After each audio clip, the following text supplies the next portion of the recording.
Magic. We're in. Is my hair okay? Yeah, yeah, looks great. Thank you. Thank you. Okay. Dave Robson, how are you? How am I? How am I? Yeah, all good. Still work to do, but yeah, in a much better place than 90 days ago, that's for sure.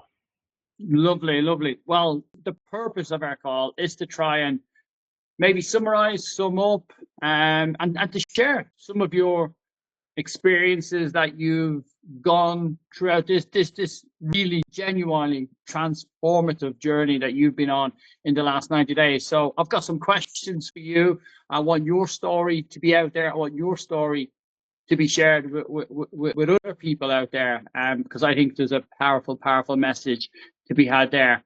Why don't we go back, and why don't we go back to before we ever even spoke to each other, and tell us what was it? Where were you in your kind of period in your life where you were thinking, actually, I think I'm up for a bit of a change here. I'm up for maybe taking a break and actually kind of action things in a different way.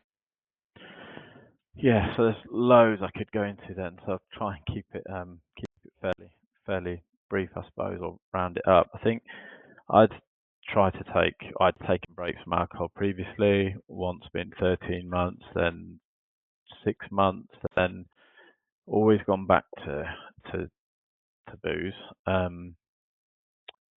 Deep down, I've always probably known that it wasn't the right thing for me. We weren't the right mix for each other, if you like.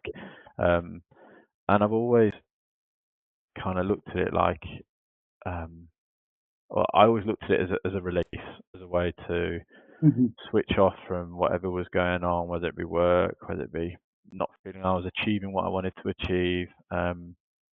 And yeah, I guess the truth is it got to a particular place in June time that I know I needed to take that break, and I still don't feel like I ever want to say I'm never going to drink again for various reasons, but I knew I needed to do that. I knew I needed to go through the process, but through seeing some of your content you'd been putting out, I felt it was time to speak to someone, get some support, get some help, and also try and this is part of the process I've kind of learned with yourself in the last 90 days, I suppose, is try and understand why I had that in me, why I had that, felt the need to drink too much, drink to excess. And again, I wasn't someone that drank every day. Yeah. Wasn't. I was somebody that would drink and not stop drinking until I was the last person, until blackout, drunk, whatever you want to call it. Last man standing syndrome. Exactly. That's me.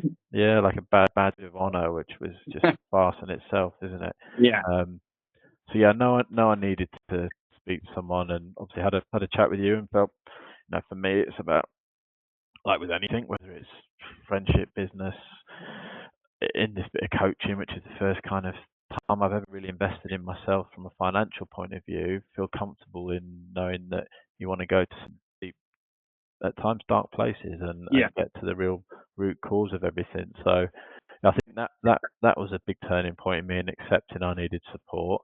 And that's a huge thing in itself, isn't it? Because so many men, so many of us were either too proud or maybe too stubborn. And it was definitely something that I can testify to, because I did mine the hard way.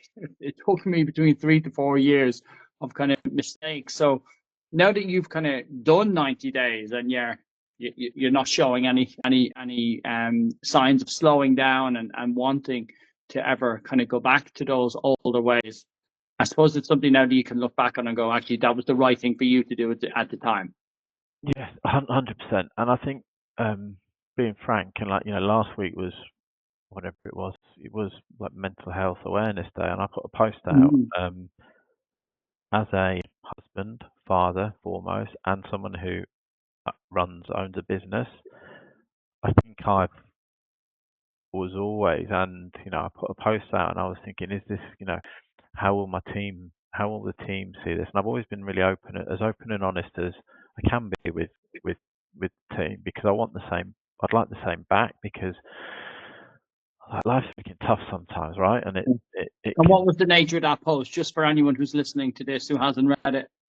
The nature of it was just trying to be as open and honest about what I've done with yourself, the place I was in at that particular time, and I think I used the terminology that like the last 90 days has been life-changing / life-saving. I don't say that lightly, and that's, you know, putting that type of post out, especially on a platform like LinkedIn. You know, I'm, you know, I'm open and honest as much as I can be in with everyone I speak to, but equally, I've always been like worried about how that will make me seem as a father, a husband, a business owner, a manager, you know. But actually, like, the thing that I'm kind of embracing now is like, this is me, this is who I am, and you know, if you know, I'm like, yes, we've done 90 days, but I know that I'm like, I think I described to you earlier, I kind of describe it like I feel like I've got a gift in front of me that's wrapped up in wrapping paper and a bow around it, and I've just undone the bow, and you know, at 42 years old, I still don't really know what's in that gift of life, and like that excites me. And like, speaking to you over the last 90 days has helped me realize actually the things that I wanted when I was younger, I've got, they're around me, they're there in front of me. Like, yeah, like, it's been like I said, and I don't use the comparative terminology lightly, but it's been life-changing / life-saving, and I generally mean that, to be honest. I know, because I know what we've gone through. I know where we've gone from a starting to an end point. And when you say life-saving, life-changing, that is powerful language, but it's not used lightly. And I know you mean that when you say that. And if there's a guy there who's listening to that going, that's bullshit. How can just changing this one habit be life-changing for you? But what do you say to that, and how do you speak to that now that you've kind of lived that experience? One habit, like one, you know, like and I had gone through this in my mind before speaking to you, that in June, July, whenever it was, but you've helped me kind of dig into it. That one habit of going out, drinking too much to excess, spending too much money, behaving like a clown since the age of 15, and I'm 42. Every bad decision I've made financially, behavior-wise, has been as a result of drinking. Like, you know, is that is factual. So yes, it's one habit, but it's one habit that's led to so much negativity. You know, I'd be lying if I didn't say I haven't got some great memories of going out and having drinks or whatever. But equally, the negative is far outweighed, like by a country mile. So like, in terms of anyone in the same boat, like, just it's not just one habit, is it? It leads to so much negativity, and we generally have evidence, don't we? Because lots of people out there like, show me the evidence, and I'll go with it. They've got the evidence. You've got the evidence. You've literally said it there, Dave. How much of the worst decisions that you've ever made, the things that you regret, that you feel shame around, the stuff that has met, and this could even be like actual physical injuries. I think both you and I have come a cropper, in a sense, from when we've been under the influence. But you've got the evidence, and then look back on it and go, and when you've got that evidence, you can actually make that decision. And this is where there's a bit of a, nearly like a kind of a sad part to it, because you've kind of got to go, yes, you've had these fun times, but actually those fun times, they end up getting tarnished. They really do, with those negatives. And then those negatives become so overwhelming that you're like, I need to make this stop. This has to change. Yeah, I think there's been lots of times I've used the excuse that I've got an addictive personality. Yeah. Like, that in itself, I think, is just like, you know, I don't know, like, I'm like I said, I am that. I see myself as that. My life is that gift that I haven't even started really truly unwrapping me personally yet. Yeah. But I know that idea of having addictive personality is absolutely farcical to me. I don't have addictive personality. I have had in the past the tendency when things are getting tough or things are hard in any way of life to just have that button, Check out. tap Check out, check out for a few hours and go lose myself. Like now, I think I said to you, like in all our kind of in the process we've had the last 90 days, there was a particular Thursday night that I felt, invoices for the business, strains personally, financially, just stresses about monetary things. And I just had that Thursday night at the weekend. I want to have that tap out for a few hours. And actually, I think I messaged you, had a brief backwards and forwards, went to the gym, got on the ski erg and feasted myself on the ski erg. That urge was gone. So, I love that. it's just, I think it really helps me like reframe my mind that when I have that urge to have that, it's just reframed it into doing something else to do it. So for that, I'll be. It sounds like some of these words I'm using and phrases a bit maybe deep, but it's factual. Like eternally grateful for kind of helping me on that process, but equally know that we're just getting started. This is it, and that's just one technique that you've used, because that was the time that you were going to mess it up. That was the time you were going to go, and you wouldn't be the first person to ever go, I'm done. I've done 2 weeks. Aren't I great? I've done 3 weeks. And that's very different. Just speak to that one, because this is often a topic that comes up, and it could be like whether it's sober October, sober January. And lots of people do a month off. They don't drink alcohol for 1 month, but they don't actually go down a process, a route. And I suppose this is where what I've built, I'm trying to bring you on this journey. And the journey isn't always quite clear at the very start of where you want to go and do it. Just explain how that's been different to you, that not just consuming alcohol, that's been one part of it. How else has you kind of developed, changed, improved yourself throughout this time period? I think loads to add on that and go on, but then learning to kind of love myself, like myself, has been a massive thing. Like I want to be a good human being. I want to, that just really open myself to that.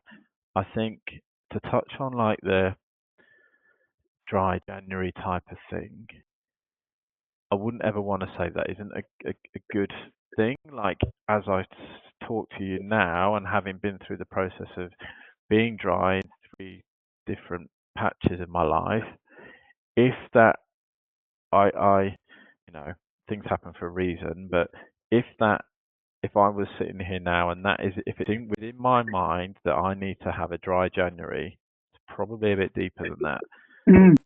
There's dry January is an absolutely great thing to do. What sober October, whatever it is great. I liken it to myself that actually for me, yes, I noticed a benefit in the first 30 days, but like the real benefits started to they're just, and I know they're, I haven't even really scratched the surface yet. Like my daily habits, from ice baths to walks to gym to fitness to opening my mind to doing hikes with you or whoever it might be, other mates, and doing stuff to feel alive. Like getting blackout drunk and waking up feeling horrendous doesn't make you feel alive. We think it does. It's the opposite. It makes all those worries and the anxieties you might have just explode afterwards. So you're like, just I'd like, do you know what? Yeah, I would suggest anyone who, whether it's with yourself or on their own, does a dry January or dry October, like go deeper, go deeper, and that's, I suppose, if that answers that question, great. I love it. You've touched on some of your daily habits, and this is something I wanted to celebrate, because you have gone to the next level, in my opinion. You've really raised it. You've made yourself accountable. You've built your own Instagram page. Describe to us now what your daily habits are. Describe to us what they are, and I suppose the impact that has had and that you've been able to do. So my non-negotiable, and I say this on the first day in a long time, I haven't been in my ice bath in the morning, but I had some pretty serious things to deal with at work. My non-negotiable daily habit is getting in cold water, so I will get in my ice bath later on today. That is non-negotiable. Some form of exercise, whether it's gym, paddle, even golf at times if time allows. But gym or paddle is a non-negotiable every day. I think spending more time being present and being, you open my eyes to arranging my diary around things like health, fitness, family, and then the work ties in. I think I've still got loads more work to do on that, and how my mind works, I do chop and change, but I am like without fail getting in cold water, some form of physical exercise, gym or paddle every day as a non-negotiable, and that has, I mean, I'd like to think those around me have noticed a change, and I've lost a bit of weight. I have had really quite aggressive hive attacks the last few years. I still take antihistamines to keep them at bay, but they are definitely a lot less. My skin is a lot less, and I'm still pretty stressed work-wise, but I don't have the same level of irritanceness, if that's the right word. There's been loads of change. Like I can't tell you any negative effect of giving boots up. Definitely. And usually it's never actually often the case of a guy is like, oh, well, I can't afford to do this, or I don't have the time to do this. Often it's that unknown feeling, isn't it? It's like, I'm going to have to put myself into an uncomfortable place here. But generally, you've had enough. I use the terminology fed up, feeling fed up. So when there's enough of that built up collateral, then everything else sounds way more plausible. And that's when you've got to be ready to do it. So you've got to want to do it, but also be ready to do it. I think that's the sweet spot, Dave. Yeah, and interestingly, you touched on it then, and I am absolutely this person. You talk about, I'm not in a position to afford to do something about it. I know I tried myself without any support, and it always kind of led back to it. So I now know I knew I needed to do something. When as a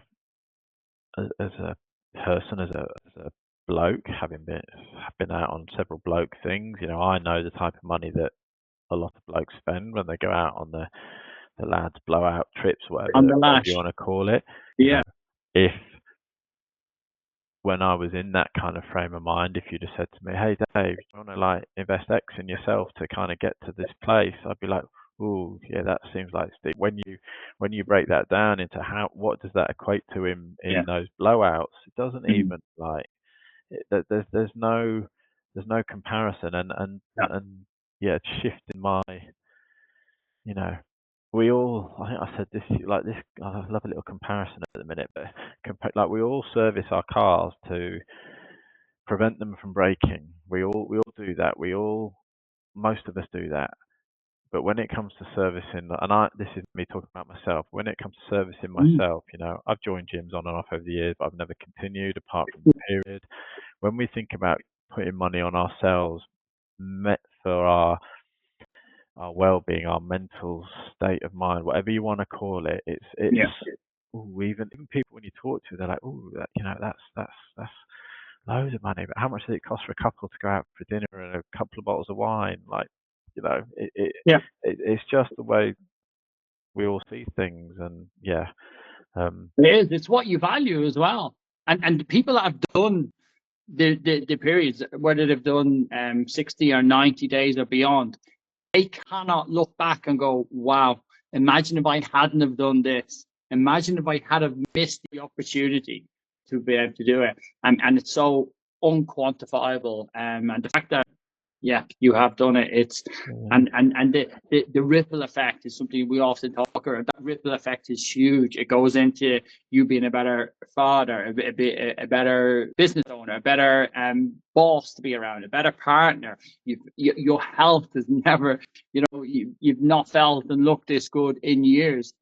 Jesus, like that's everything that you've invested in there straight away. Yeah, and on that note, there's still so much more I want to achieve as a husband, a father, a business owner. There's still so much I want the people who work for us to achieve. There's still so much that I want myself to achieve to better my family. But I was thinking about this the other day, like, and I don't want to know, because to know I would have to go back to, and that isn't an option.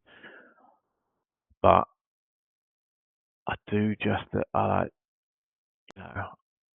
being frank, I probably was a blowout away from a pretty dark place. So I think you asked earlier about maybe what would you say to yourself, like, if there's a remote, I wish I'd spoke to yourself 2 years ago. I wish that things don't work out like that. But if there's ever anyone remotely watching what seems like someone who's probably a bit monotone and not happy, generally that isn't me. This is just how I come across. Like, if anyone's having that thought of like, yeah, maybe I should speak to someone and look at stopping, just like do it. Like, honestly, I if I'd have done it earlier, then hindsight's a wonderful thing. But I like I said at the very beginning, Keith, I think like generally the last 90 days has been life-changing / life-saving. I'm massively excited, although I don't maybe seem it at times, how I come across, massively excited about working together again as well, but equally just learning to like love myself and love life, and in a positive way, not having to like I'm just looking forward to unwrapping that gift of life, basically. It's so powerful, and you speak so well, mate. You really do, because you're being genuine, and that is the message that will come across from this. I love it. Thank you so much. Thank you for sharing it. It's been fantastic. It's been amazing, and it's the start. It's the start of something much, much bigger. Thank you, Dave Robson. Thank you, Keith. Cheers, buddy. Okay. Right. Cool. Magic. Right? Thank you so much. Amazing, mate. And I genuinely mean it. You do speak really well, and you speak very openly and candidly. It genuinely will have an impact for the guys out there. We're terrible. We'll squirrel away in our own little pockets, and then someone will look at this and they'll go, "What the fuck? That's exactly how I felt. That's exactly what I'm like." And that'll be it. And they might go off and do something themselves. They might pick up the phone to me. Either way, there'll be a positive reaction. Cool. Good. Thank you so much. Right, I appreciate you. I appreciate your time. So let me leave that with you. Get yourself sorted, and we can see where we're at next week as well. Yeah, definitely. Nice one. Magic. Cheers, I appreciate you. Thank you.